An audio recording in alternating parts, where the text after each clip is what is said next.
నమస్కారం. Vision news కి స్వాగతం. ఈనాటి వార్తలు.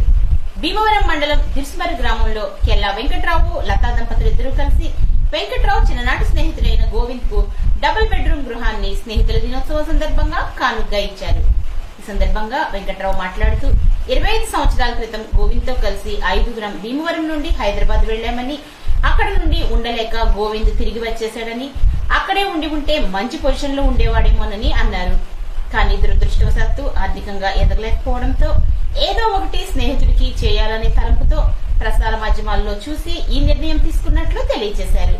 స్నేహితుల మధ్య ఒకరు ఆర్థికంగా ఎదగలేని స్థితిలో ఉంటే ఒకరు కాకపోయినా అందరూ కలిసి అయినా సహాయం చేయాలని ఆయన ఆకాంక్షించారు.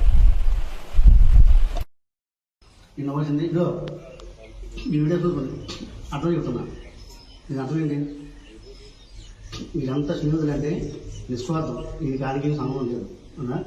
ఇక్కడ ఒకటి అనుకోవచ్చు, ఈయన కృష్ణుడి స్థానంలో నేనున్నాను, ఈ స్థానంలో నువ్వు అనుకోవచ్చు. కానీ కాదు, ఇది నీ వంశం, కృష్ణుడు నువ్వు, నీ వంశం ఇది కృష్ణుడు వంశం కదా, ఇది నేను. అర్థమైనా? అర్థం గురించి మీరు అనుకోవచ్చు, ఒకటి అనుకోవచ్చు. కానీ కృష్ణుడి స్థానంలో నువ్వు ఉన్నావు, ఈ స్థానంలో నేనున్నాను. స్నేహితుడిగా భగవంతుడు మనకి ఇచ్చినటువంటి రుణమే తెలియదు, అది దాని జన్మలో తీర్చుకున్నాం. అది ఓకేనా?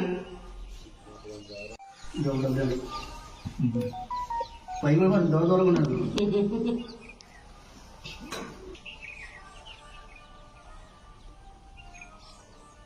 ఓకే.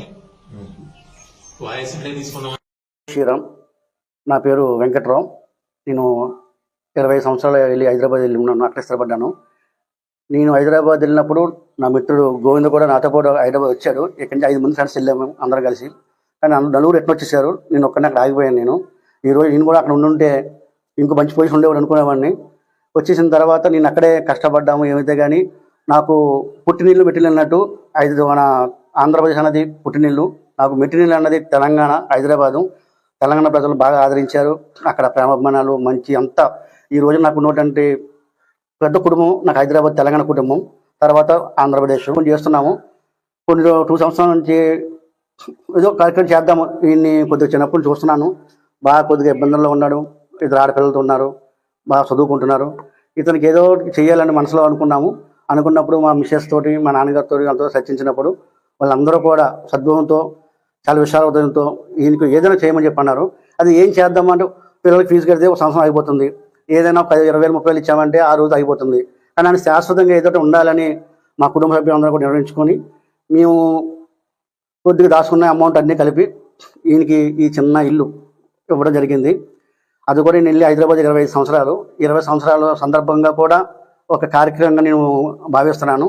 ఇంకోటి ఏంటంటే ఈయనకి ఏదో పెద్ద కార్యక్రమం చేశానని ఈయన చిన్న చూపు చూడటం కానీ ఏదో ఇచ్చానని కానీ ఇది అనను కాదు. ఎందుకంటే అసలు ఈ కార్యక్రమం చేయడానికి కూడా ఒకప్పుడు నేను వేరే చూశాను. ఎలా చూసామంటే మీడియాలో వచ్చింది. 10 మంది ఫ్రెండ్స్ కలిపి ఒక స్నేహితుడికి ఇల్లు కట్టించడం అనేది ఒక కార్యక్రమం చూశాను. అది ఎట్లా వచ్చింది, మీడియాలో వచ్చింది. ఆ మీడియాలో చూసిన తర్వాత నాకు ఆలోచన వచ్చింది, అంటే ఏదైనా ఒక ఫ్రెండ్స్కి కార్యక్రమం చేయొచ్చు అనిపించింది. అప్పుడు నేను చూస్ చేసుకొని అందరూ ఒక సహకారంతో ఈయనకి ఈ కార్యక్రమం చేయడం జరిగింది. దీనికి మెయిన్ నాకు మా సత్యబాబు చాలా అండదండ చూపించి, ఎందుకంటే నాకు హైదరాబాద్ ఉండేవాడిని, ఇక్కడికి వచ్చేవాడిని కాదు. ఆయనే ప్రతి రూపాయి కూడా పాపం డబ్బులు లెక్క కూడా ఎంత నెక్కచ్చిగా అంటే అంత నెక్కచ్చిగా డబ్బులు లెక్క చెప్పి మంచి ఒక ఇల్లు ఒకటి చేసింది. ఈ కార్యక్రమంలో సత్యబాబు కూడా భాగస్వామ్యం ఉందని నేను గర్వపడుతుంది. వీడియో చూసిన తర్వాత నా ఒక సలహా ఏంటంటే, చాలా మంది ఫ్రెండ్స్ ఉంటారు కదా, చిన్న స్నేహితులు అందరూ. ఎవరైనా కొద్దిగా తక్కువలో ఉంటే ఫ్రెండ్స్ అందరు కలిసి, ఒకరి వల్ల కాకపోవచ్చు, ఫ్రెండ్స్ అందరు కలిపి ఏదో ఒక స్నేహితుడికి కార్యక్రమం చేస్తే వాళ్ళ లైఫ్లో సెటిల్ అవుతారని. మాది దిర్స్మర్ గ్రామం అండి. మా సురేష్ గారు చిన్నటి ప్రాణ స్నేహితుడండి. ఎప్పుడు అందరం కలిసి ఉండేవాళ్ళండి చిన్నప్పుడు. ఆయన హైదరాబాద్ వెళ్ళి ఆయన స్థిరపడ్డారండి. ఆయన మాకు ఏదో సాయం చేసి, నేను చాలా పేదరికంలో ఉన్నానండి. ఆయన నాకు చూసి, మా పిల్లల చూసి అండి ఆయనకి ఎంత జాలి కలిగి మాకు ఇల్లు కట్టించారండి.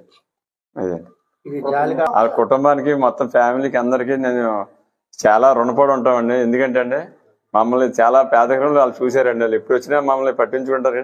కానీ నాకు ఇల్లు కడుతున్నారని ఆయన ఎప్పుడు కూడా పేరు చెప్పలేదండి నాకు ఇప్పటి వరకు.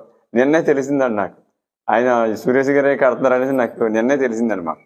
అప్పటి వరకు కూడా రోజు నెలకోసారి దిర్స్మర్ వస్తారండి. ఆయన ఎప్పుడు కూడా అనలేదండి. కానీ అయినా సరే అవుతుందా ఇల్లు అవుతుందా అని చెప్పారు, కానీ ఈ విషయం మటుకు మాకు చెప్పలేదండి. ఆయనని నిన్న తెలిసి నాకు ఏం చెప్పాలో అర్థం అవ్వలేదండి. అది స్నేహితులు నిన్న ఈ ఆషాఢంలో కూడా స్నేహితులు దినోత్సవం వచ్చిందండి. ఇప్పుడు కూడా గృహప్రవేశం పెట్టారంటే ఎవరికైనా చెప్పమన్నారండి. చెప్పుకుంటే ఇదేంటంటే మరి ఈ ఫ్రెండ్షిప్ డే అని ఇవాళ నాకు గిఫ్ట్కి ఇచ్చారండి. అదే